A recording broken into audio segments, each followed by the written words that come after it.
Welcome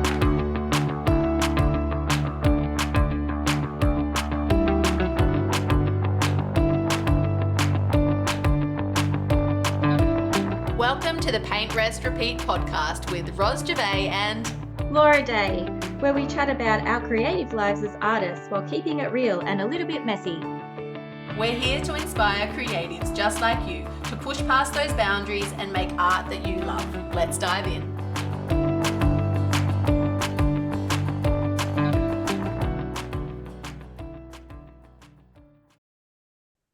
Hello, everybody, and welcome to another episode of Paint, Rest, Repeat. Today, we have the fabulous Tracy Verdugo with us, and we are going to be chatting all about empowering others through art teaching.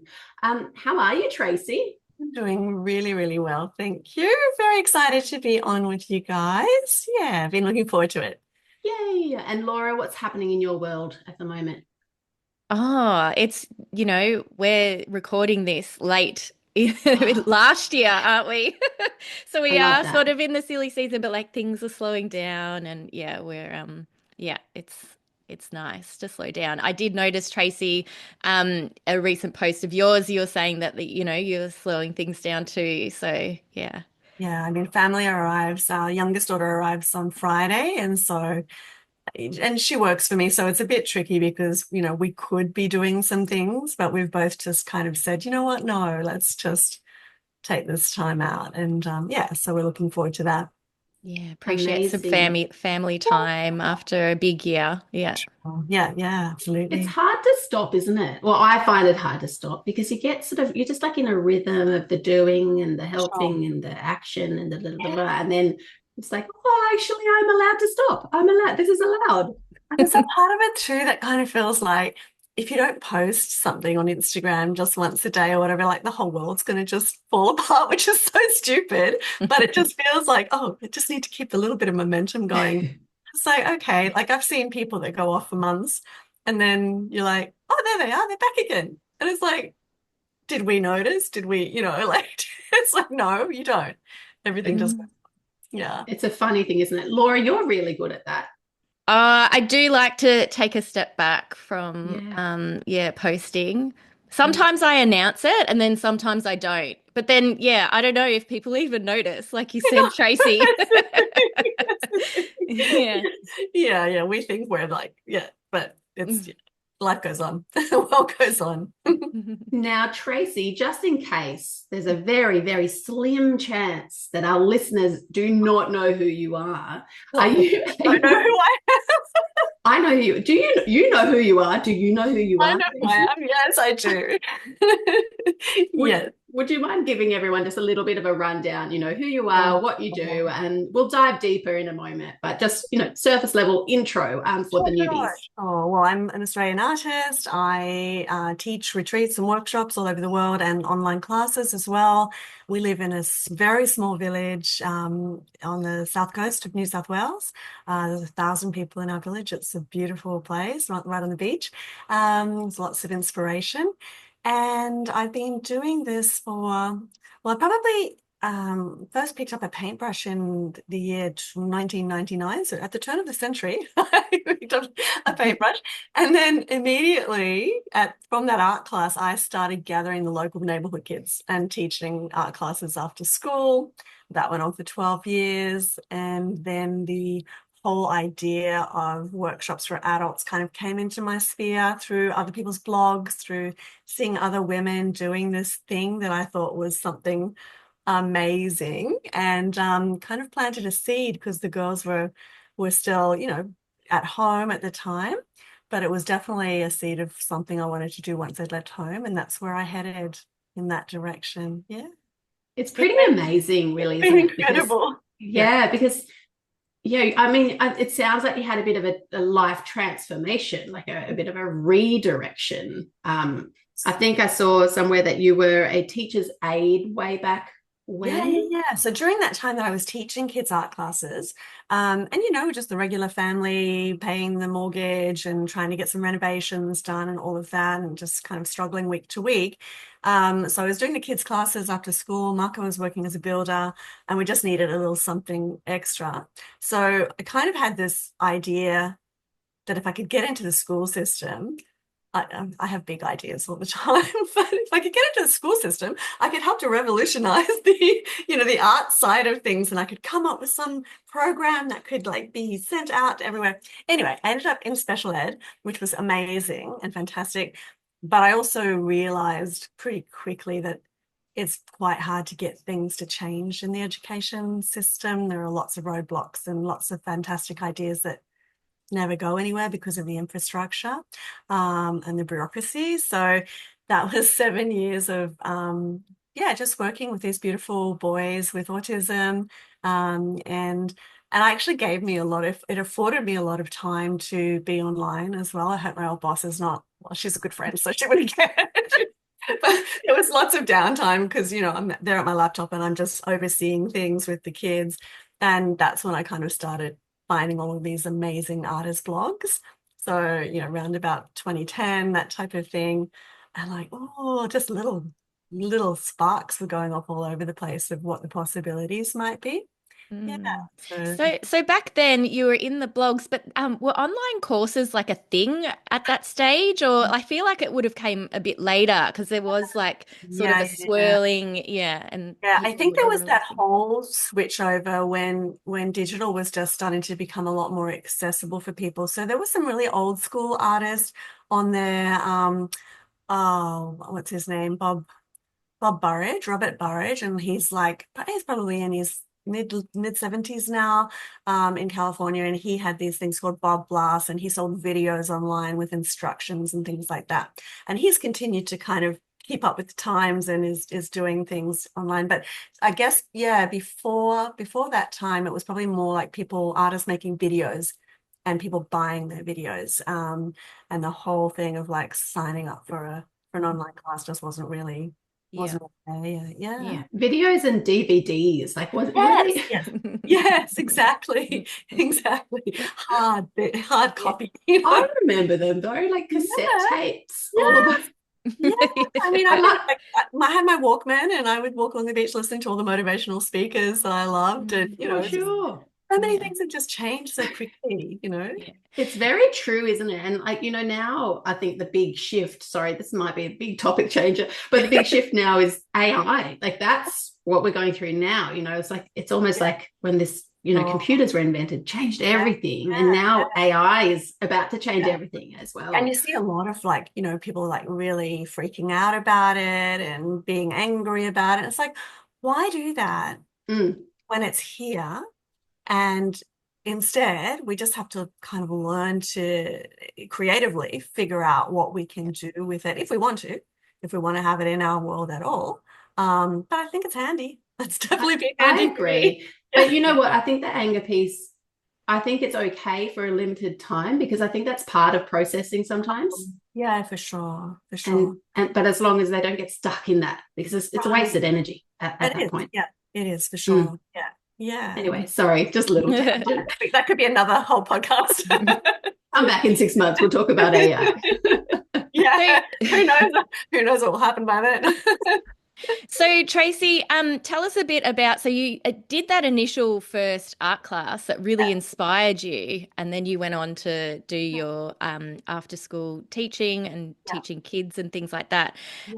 Where were you finding your classes, and like, were you self-taught? Like, were you teaching yourself, or were you using resource books, or was there any mentors or anyone that sort of really helped develop your path and your style and like what you were teaching and sharing with others? All of the above. So the first one was just a local class I had seen in the newspaper. So it was in a little town called Berry, which is just like an hour away from us. And just so happened that when I saw that ad come out, our youngest had just started preschool on the Wednesday morning. That was my only day that I now had completely free because one was at school, one was at preschool. And I thought, really, with quite a lot of anxiety, I'm going to do it. I'm going to sign up for this thing, and and all the things that come up from my students that I see over and over again. Am I good enough to go to a workshop? Is everyone else going to be better than me? Am I going to look like a fool? All those things came up for me as well. But it was amazing. It was just like 2.5 hours every Wednesday. And I can just remember coming out of there maybe after week 2 or 3 and looking at the light and shadows from the trees differently, looking at people's faces differently. It was like my eyes had been opened in a different way, and it was kind of miraculous, you know. It's like, whoa, I've been just walking through the world, just like not seeing. And I think that's, you know, the most important thing, that as artists, we really take the time to see and notice all the little things. And that's a beautiful thing to have, you know. So that was that part of it. And then I did that class for, I think, maybe a year and a half. And then I just started, you know, buying art books, trying different things out.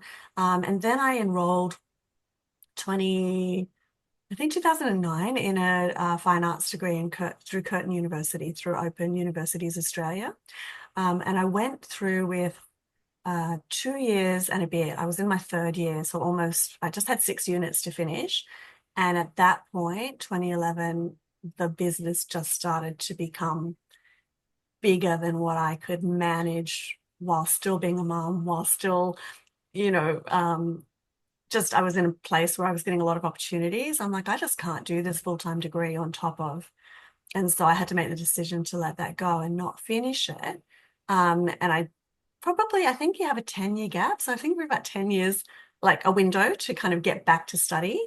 And so every year I go, can I jump in and finish those 6 units now? And every year I was just like getting busier and busier. And it was like, no, it's not going to happen, which is fine, which is fine. So, you know, we learn from everywhere, you know. Yeah, really interesting. I was, you know, my mind was wondering, you know, how do you go with that feeling of not finishing something, like as a personality? Like, how does that sit with you? It was the second time as well, because I had started a degree after high school. At that time, not having any clue what I wanted to do. So just signed up for the obligatory sociology, arts degree, that type of thing, and pretty much partied my way through 2 years of university, you know, at 19 and 20. Met my husband, who's from California, and he was heading back in 3 months. And I came home from uni at the end of the second year and said, I quit and I'm coming to California with you. Gosh, I love it though. That's amazing. which was fantastic. But yeah, so I had these two unfinished degrees, but it's okay. Yeah. I think it's just I've finished lots of things. I've done lots of things and finished lots of other things. So it's just like, well, maybe that wasn't meant to be. And I think also we can put an inordinate amount of importance on degrees, like especially in America where Marco is from. If you don't have a degree, you're probably just like, well, you're going to be a dishwasher, you know. But here, I think in Australia, we've got so much more opportunity to do things in other ways and take other avenues, you know.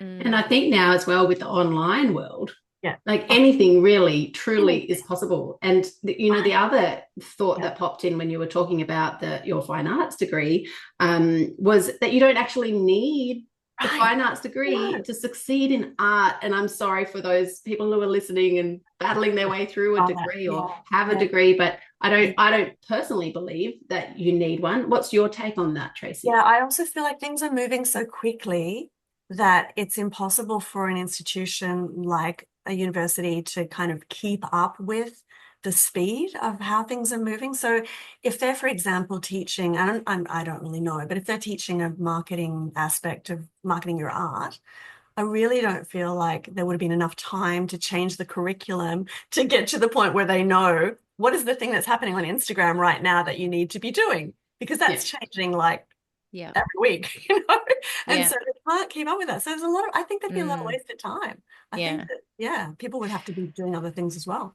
Yeah. And as someone that has finished a art degree through university, it doesn't teach you much about business anyway. So you're going to have to learn all of the online stuff, all of the current trends and everything, and all of like the back end stuff. Like that's a initiation in itself, like learning all of that. So I feel like maybe that journey for you, Tracy, was maybe it just took you to like where you needed to go.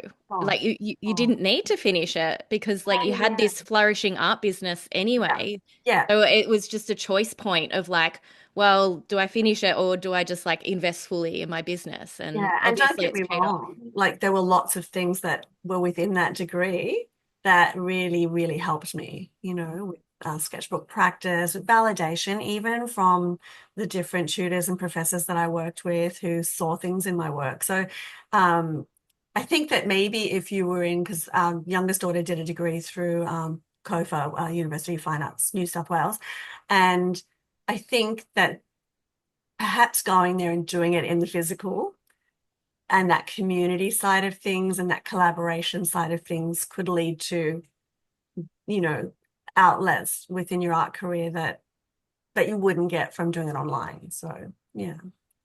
Yeah, the connection piece, definitely. Yeah, exactly. Yeah. That was my uni, by the way, Tracy, but I did design. They're not fine arts. Yeah. It was good. I like the environment. I think they've changed the name of the college now. I don't know. Yeah, COFA. Yeah, it's university. Environmental something. I don't know. Anyway, it was different when she was doing it too. And she did media arts, so that's why she's so helpful to me with videos and editing and stuff as well. This is so good. We do need to talk about this, that one of your daughters raising our children so that they can become partners in our business. Totally. I'm on it. I might ask you after this, what was your plan for integrating training them up? So for those who don't know, Tracy's one of Tracy's children. Which daughter? Which Cece. So she helps you in your business full time, 5 days a week. Yeah. So good. Yeah. Goals. Yeah. Yes. So how, this is another little like a side tangent here. Sorry, Laura. Laura loves how I do this all the time. How did you decide what tasks to give her? So this might be a broader conversation for people who might be looking at getting some help in their business. So how did you decide what to give her and what you were going to do? How did that work? We were both very aware of both of our strengths and weaknesses, and we're really, really lucky that they harmonize with each other in the fact that the things that I'm really not good at, she's fantastic at, and the things that vice versa. And I had a VA before that who we were too similar. We were both too sensitive, too empathic, too a bit whiffly waffly about making decisions. And so that was really tricky.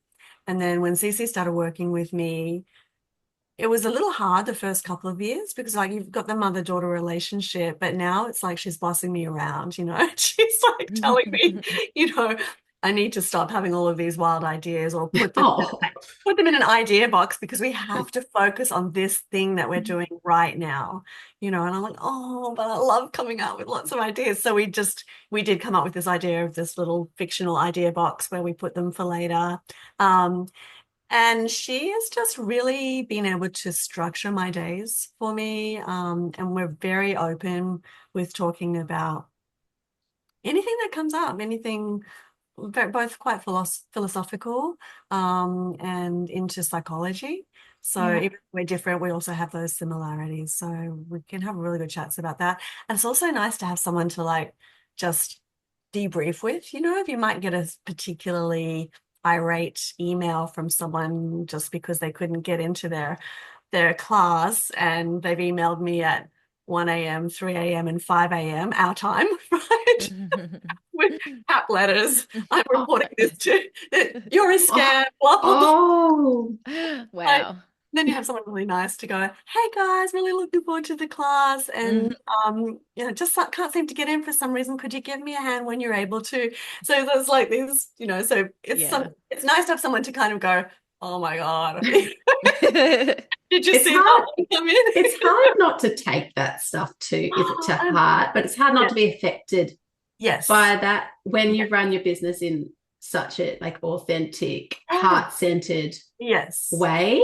Yes. Yeah. And she's much more cut and dry about that stuff. She doesn't let it get to her. Whereas when it was just me doing it all myself, I would be like, oh, that person doesn't like me. And now it's like, okay, Cece, you answer that one. She'll just be nice about it. And she'll just, oh, so sorry. Let's help you get. And then she'll mention that we're in a different time zone. Yes. Fair enough. Yes. Yeah. So Yeah. people are probably listening and thinking, "Oh gosh, it'd be really helpful to have an assistant in my business," because we're all like we artists like generally are just like solo Yep. entrepreneurs. Yep. So obviously you didn't come out of the gates like that, and you know it's sort of you built your business Yep. to like have Yep. the space and the income to be able to hire and help and all of that. So maybe if we could go back to your and maybe your teaching journey, because starting Yeah. off with kids as a teacher's aide and Yeah. then moving into like retreats and online courses and all of that, like how did that all evolve? Yeah, and so I think if I go back to around about 2008, and at the time the girls were 11 and 15, and I had just picked up a book called Art Escapes, and I was using some of the exercises in the kids' classes. And in it, the author, Dory Cantor, talked about, just as a little side note, she was like, well, this is a little exercise I did when I was taking a group through the south of Spain, and we were just walking along this coastal path and just sketching. Da, da, da. I'm like, what? She was what? She was taking a group to Spain and getting paid for it. Okay. So I'm a collector of, I guess, what do I call it? Like little sparks of like what is possible. And I've done this my whole life. I even did it about like being a mother, what kind of mother do I want to be? And so I would see other mothers and I would just remember little bits and pieces and go, I'll take that. I'll take that, a little bit of that. That's what I want to do. That's what I want to be. So that was kind of there. And I think that was the first time I actually just put that glimmer of an idea in my mind. And then basically what happened, it was a bit, everything's a little bit serendipity and a little bit just hard work and a little bit of luck. And Cece had wanted to go to America to do a exchange at the high school that my husband went to. So she organized that. She went over in year 10 for 6 months. At the same time, our eldest daughter was leaving for university. And so I was all of a sudden struck with this idea of having an empty nest so early, like 16 and 18-year-old, just both poof, off they go, And I was just like, really, really struggling with that. So I kind of was trying to come up with ideas to get myself over to California and spend some time with my brother-in-law who were hosting her and sister-in-law. And so I just went out on a limb and I started to research art retreats in America. And I found one in California and I thought, that one, I'm going to write to that one. So I found out who the organizer was, wrote her a little message, a little email, introducing myself. So naive, so completely naive. Hello, I'm Tracy, and I do some art classes, and I'm putting together one for women. I haven't done it yet. Here's some of my paintings, and anyway, so Sally Ann wrote back, and she said, "Thanks so much for writing. I admire your." I think she called it she was Australian as well, but she was organizing these in the States. I think she called it my cheekiness or something like that. I admire your cheekiness, but I just need to let you know these things are planned like a year or 2 years in advance. And we've got all the teachers booked that we need. There are no slots open, but maybe you need to look at further ahead if you want to do something like this. I'm like, well, I really wanted to come this year because my daughter's going to be over. Anyway, then she wrote back and she said, look, if you're going to come anyway, why don't we slot just like a 3-hour class in, not a whole 3-day thing, but just a 3-hour class. And I said, okay. And I just put together some ideas. I spent a day putting together ideas about what could I do in 3 hours at a class. And I sent them to her. And then she was really kind of impressed with what the ideas and the way I'd put them together. And she decided to add me in as an extra teacher and give me a 3-day slot at the retreat. At the time, I had been growing a community on Facebook. So this is 2010, 2011, something like that. And it was at about 3,000 or 4,000 people at the time. And we were all just artists finding our way. We were just like riffing off each other and sharing things and supporting each other, encouraging each other.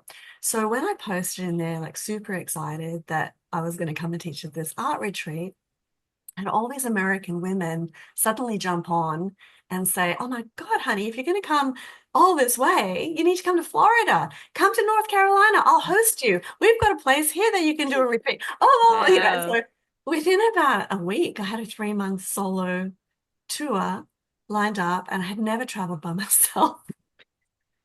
I was just saying yes all over the place. Like, oh yes, okay. I'll figure this out later. And then yeah, another few months after that, I was leaving for the States, and I'm totally out of my element. I had 2 big suitcases full of clothes and art supplies that I didn't realize I'd then have to lug around all over, all over the place. And it was an adventure, and it was amazing. And I met so many incredible people, and that was just the beginning. After that, it just spiraled into every year people saying, that's why I have an American, mostly American clientele, is because it happened like that. And then one of the women who came to one of my workshops was the editor at Northlight Books at the time, which was one of the largest kind of arts and crafts publishers in the States. And so she reached out and asked if I would do a book. And that was 2014. And so, all of these things just led to the whole thing just growing and growing and growing, where you become in demand, and then your workshops are like selling out before you can even kind of get them out into, selling out from your newsletter. And so that was a very interesting time. And I learned something through that, because in 2014, it started to unravel health-wise. And so I developed an autoimmune disease called ulcerative colitis, which had me hospitalized and which has horrible symptoms that I won't go into here, but like really, a lot of times being housebound or going out and doing my workshops with a smile on my face and running to the bathroom all the time. So that was that. And then 2016, I was diagnosed with breast cancer.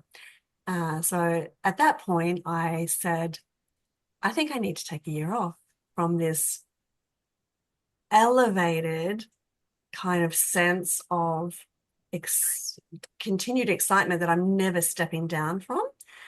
And that was the point I realized that stress didn't always have to be negative stress.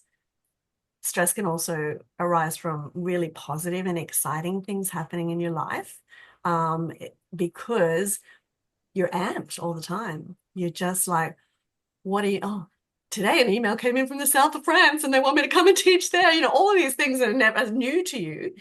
And it's like running around the house going, oh my God, and now this person wants to talk to me. And so it's just like exciting, but excitement that doesn't stop is also a form of stress. And so my body told me, you need to take some time out, you need to slow down. And I took the whole of 2016, 2017 off for treatment for breast cancer. And that kind of helped me to reassess how I wanted to go forward as well. Yeah. So when you took that time off, did you completely step away from everything, or was that when your daughter started to help a little bit? Or was she still young at that point? I've lost track of time here. She's 27, and she always reminds me that she's been working for me a lot longer than I think she has.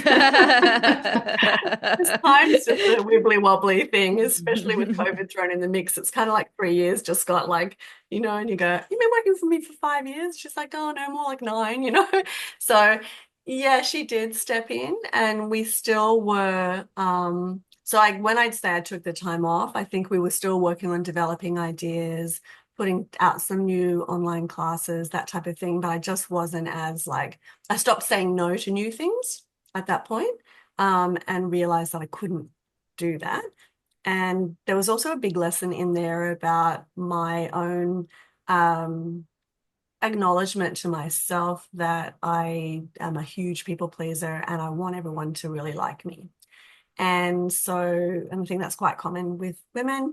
And so the fact that somebody might be disappointed because you're not coming to America and they were looking forward to it and they missed you last year and whatever, blah, blah, blah. And I might not be back there for a couple of years. Like all those things I'm I don't take on as personal anymore, but I used to take them on quite personally.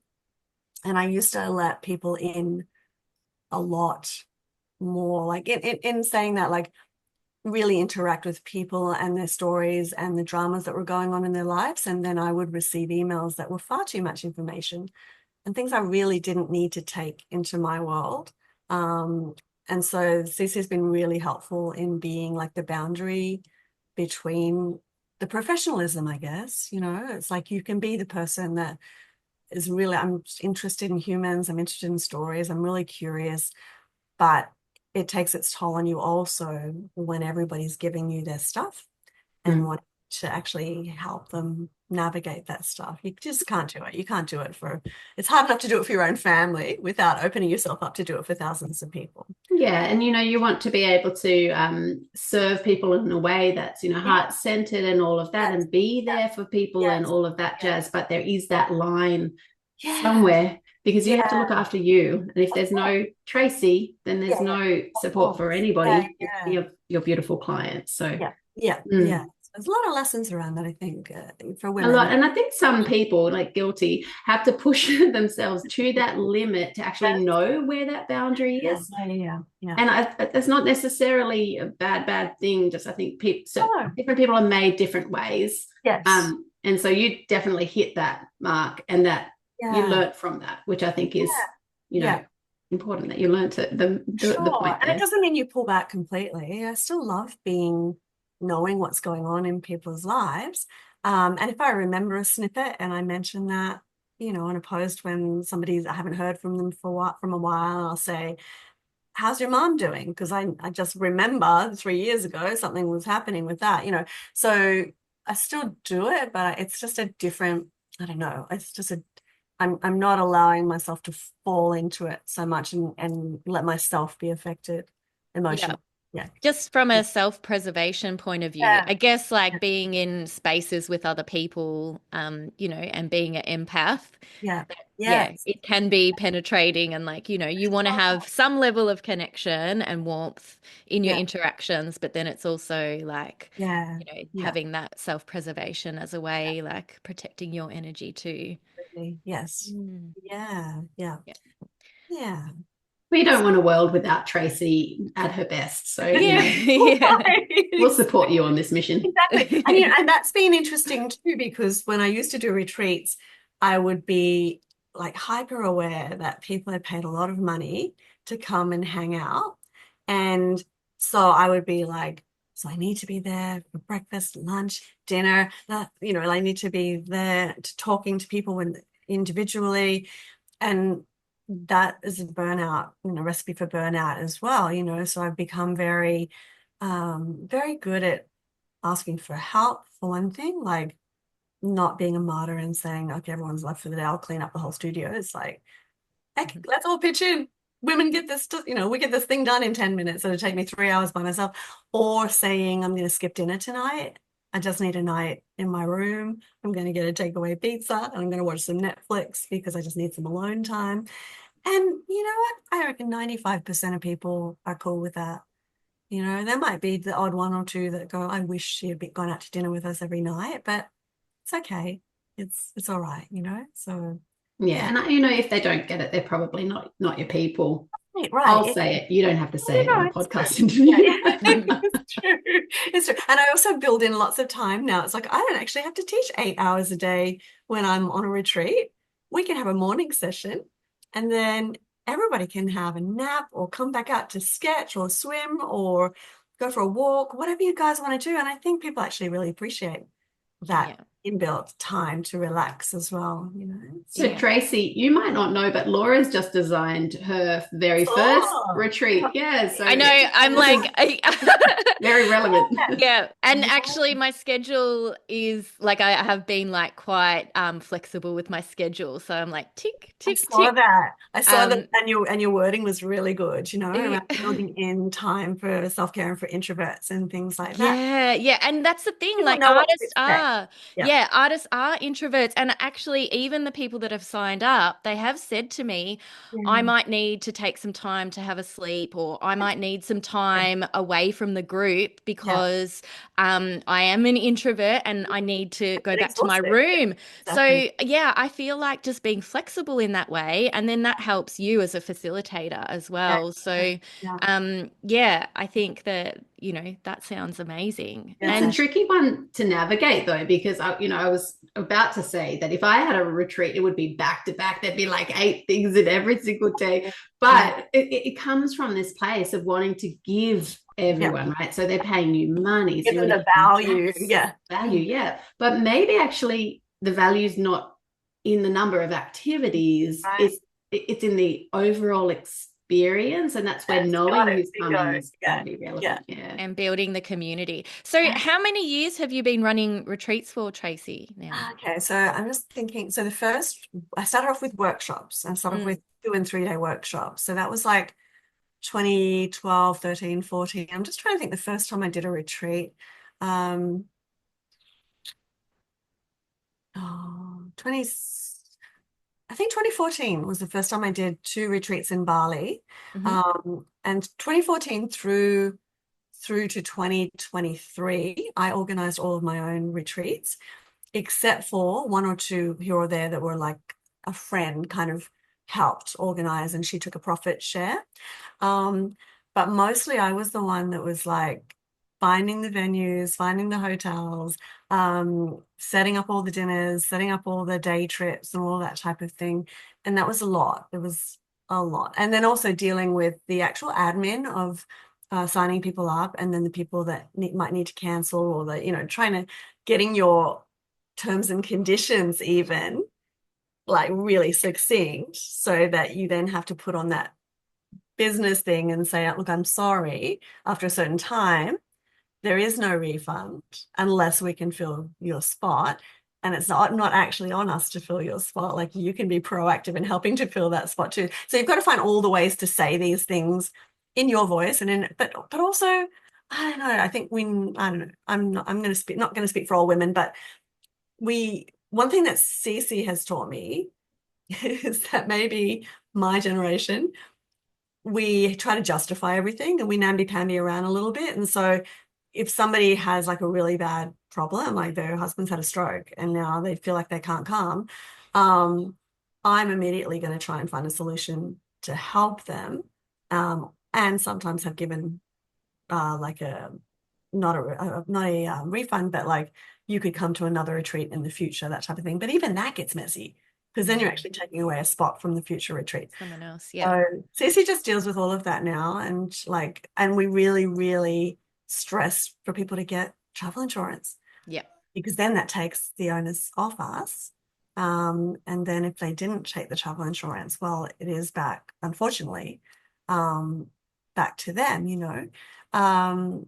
Where were we starting with that? So, how long you've been running them? So you said 2014. So that's Yeah. essentially 10 years, although you Yeah. did have some health challenges that you Yeah. had a little break. Yeah. But Yeah. yeah, so you've been doing them for a fair while. And Yeah. so you said that you have done some in Fiji with Oh, Elizabeth Gilbert.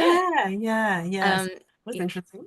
yeah, and I saw Siem Reap as well, and Bali, and then you've got one in Sicily, and it seems like you've been able to travel Europe, to some all over Europe. Yeah, amazing. Yeah. yeah. Basically, I've kind of built up the community, and I think this is the most important thing that anybody, if they want to do this type of work, if they actually want to teach, then building the community in the beginning is the most important thing. And even teaching online, I've had so many people that have come to me to be mentored, and they come out with brilliant products. They've got amazing online courses, but they don't have anyone following them, or very few, and they have a very small mailing list. And it's so disappointing to put all of that time and effort into building a product and 3 people sign up. Like, that's, it's just like soul destroying. So I think the first part is always going to be like the collaboration, the community, getting people to know who you are, building that rapport with other artists who are going to help you, that might give you a shout out. That's the number one thing before you even build a class, honestly. Mm. Yeah. Yeah, definitely. I think it's, as you're saying, it's knowing the bigger impact of what you're doing. You're not just making a course to sell, you're making a course to have an impact on real people. And that's where the community piece comes in, as well as the long game, right? Like you're wanting to help artists ongoing for a number of years, and so it's a bigger picture thing, like you're saying. Absolutely. I agree. And the amount of people that come up to me when they're at a retreat and really, in tears sometimes, to say that the class, some $27 class that they bought from me during COVID sustained them like through a really, really hard time and opened up some doors for them that, and that's not me, that's just I'm like a little catalyst for something opening up in them that was already there. But they're so grateful, and you just, it's just this feeling that like I was in thousands of homes during that time.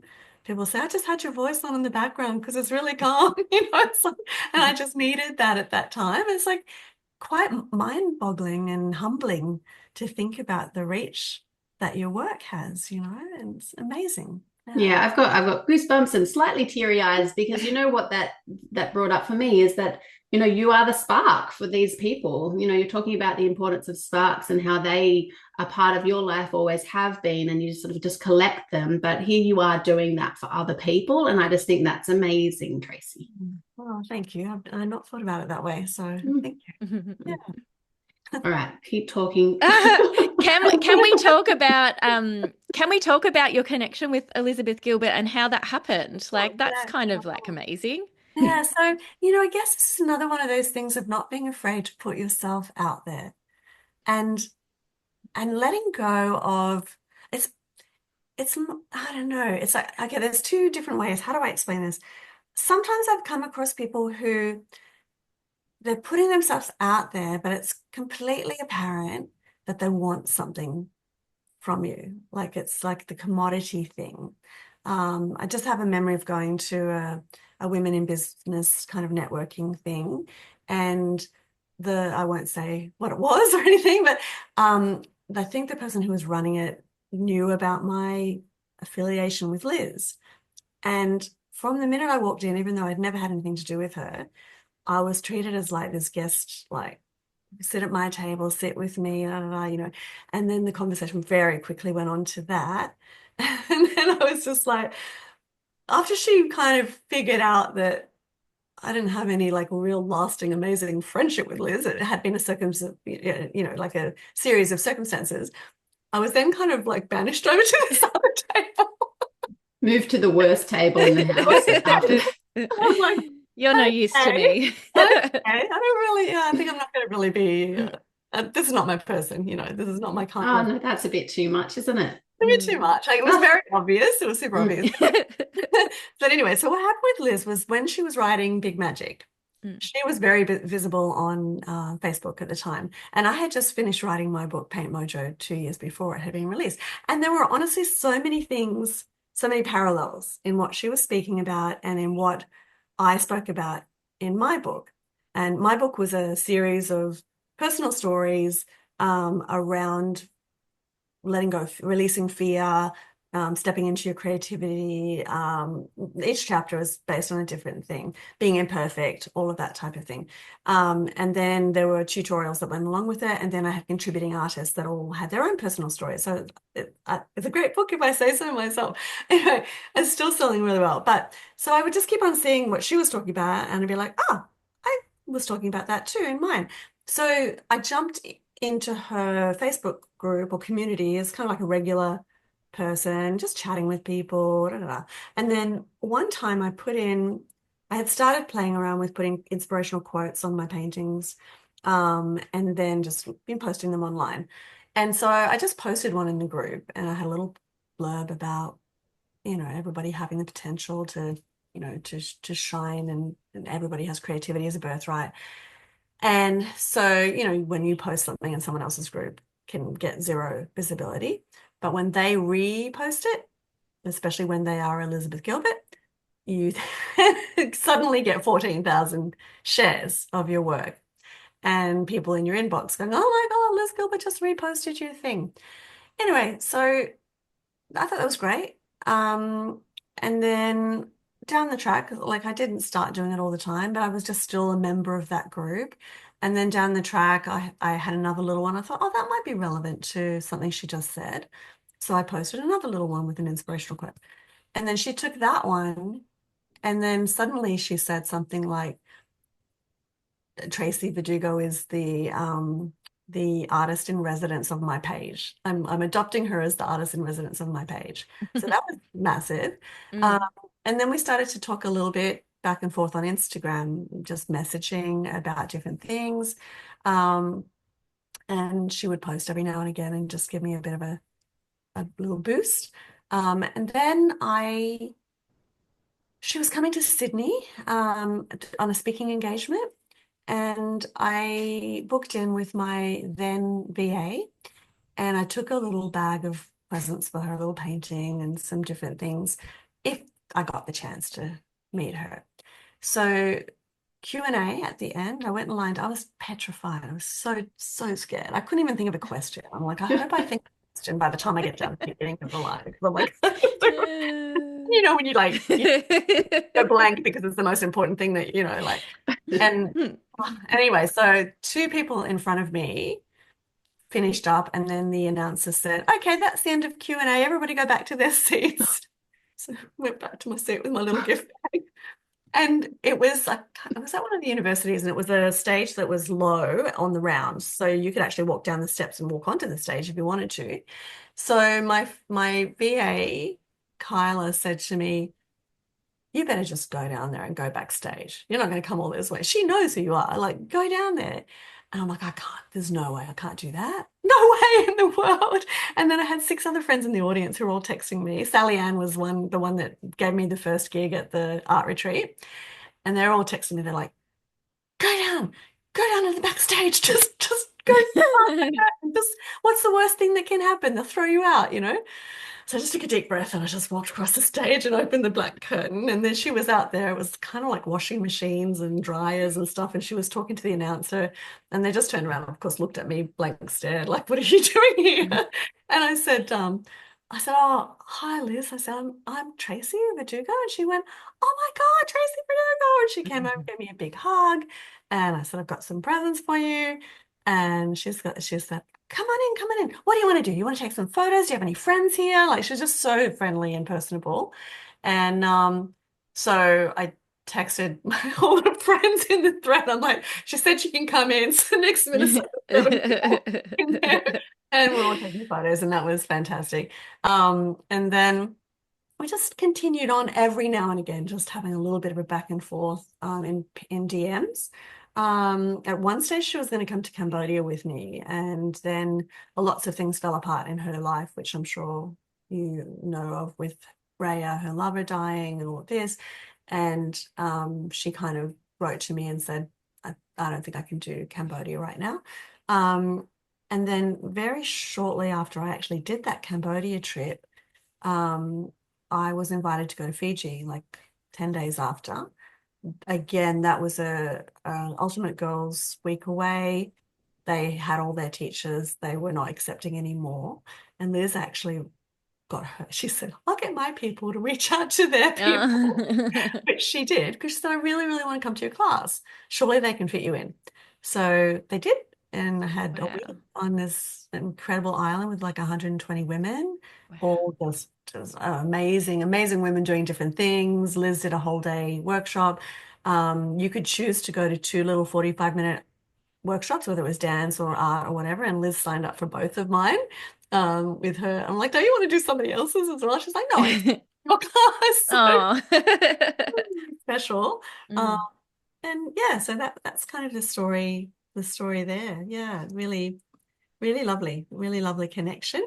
And then she's kind of gone into hiding in a way. Like, I think she's in a real hibernation phase with sorting some things out in her life. So yeah, haven't been in touch, but I am going up to Sydney February to see her. She's got a workshop on. Yeah.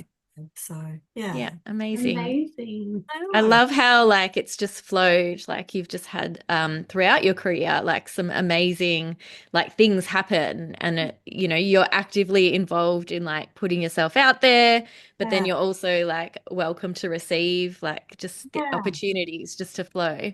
And I also just really, I don't hold on to anything too much anymore. Like I just really have acknowledged that things flow in, things flow out, money, energy, all of that thing. And so there's probably 100 things I've actually put myself out there for, written to people about, tried to get involved with, that haven't even had a response. But to be honest, I couldn't even name any of them because it doesn't matter. You just, like just keep on putting yourself out there and just the universe has your back. You feel that energy. The right things will connect and click. The right things will happen. Yeah. Amazing. So, did you want to tell us about your retreat in Sicily in May? Because I know you said you had a couple of spaces left. So I'm working with a company called Uptrek, and this is really exciting for me because for the first time in my career, I've got a company that's organizing everything, and all I have to do is show up and enjoy the fun and teach and do all the good things that all the students are doing without having to worry about organizing them. So that was my first year with them last year, and it was amazing. So I'm teaching with them again in Sicily and Portugal. Portugal's sold out. Sicily has 2 spots left at the end of May. I think one twin share and one single room. So yeah, again, once it's online. So whether it's available when this goes to air, I don't know, but at the moment it's there. And yeah, just we'll be working on some new online classes next year as well. Excited to kind of get into the studio and do some new things. I was just looking at my planner and seeing if I was free in May. I'm going to yours, Laura, in March. That's all right. 2-month break. Yeah. Break. I know, isn't it funny? Because it's like I took myself on my first retreat as a student last year. This year, sorry. I'm already going ahead. Jumping ahead. January, I went to Hoi An. And beautiful. Yeah. And it was my first time in Vietnam, and I did a retreat with Maru Godas, who is a Spanish illustrator who was just blowing my mind. And I'm really interested in illustration at the moment and storytelling, telling stories with your art. Anyway, it was great. It was great to be a student and not even have to, who was the one that was saying that? Was it you, Laura, that was saying, oh no, who was that? Was it you, Ros, saying that you might just spend some time in your room? Laura was saying one of her guests said that, and I know I said that, so maybe Laura was talking about me. I'm not sure. You're not the only one. No, I'm not the only one. Okay. When you're a student, you can just go, okay, I'm off now. Yeah. It's nice to receive sometimes, I guess. Like being a teacher, like it's actually really nice to put yourself in the student position and like receive from others. So have you filled that one? Because I was actually beautiful. Looking at it. Have you filled yours? I was looking at it and I'm going, oh, March. Oh yeah, no, there is still space left. So well, we're living FYI. So it might be a bit close to go there and come back. So okay, amazing. So you've got your retreats coming up, and how else can people find you? I know you mentioned about your newsletter. That's how you announce your workshops. Yeah, so there's a sign up on my website, tracyverdugo.com. I've got like 14 different online classes now, and they're all self-paced. So you can kind of jump in and just do them at your leisure, and you can keep them forever. There's a couple of freebies on the site as well if people want to just get a taste of my teaching style. And I'm mostly visible on Instagram. That's where I hang out the most. So yeah, and all of it's just under my name, so easy to find. Yeah, we'll put the links in the show notes for everyone. Good. Amazing. Well, thank you so much, Tracy, for joining us today. We think you're spectacular. For hours. What was that, Tracy? That was my fault. I said I feel like we could talk for hours. No, shall we just keep going? Let's do it again. We'll do it again. Yeah, 6 months. We'll diarise something. Sounds good. Awesome. So lovely to meet you. Yay. Yeah. All right. Well, lots of love to everybody who's listening. I have to do our little podcast thingy, don't we? Yeah. Okay, hold on. Are we ready? If you have not yet left us a review over on Apple podcast, that would be amazing. You can leave us 5 stars for good karma and a written review. If you leave a written review, make sure that you leave your Instagram handle so we can give you a shout out here as well. You can also leave us 5 stars over on Spotify too. Oh, that was a bit clunky, team. That's all right. You did the job, Ros. Got it I done. appreciate it. All that matters.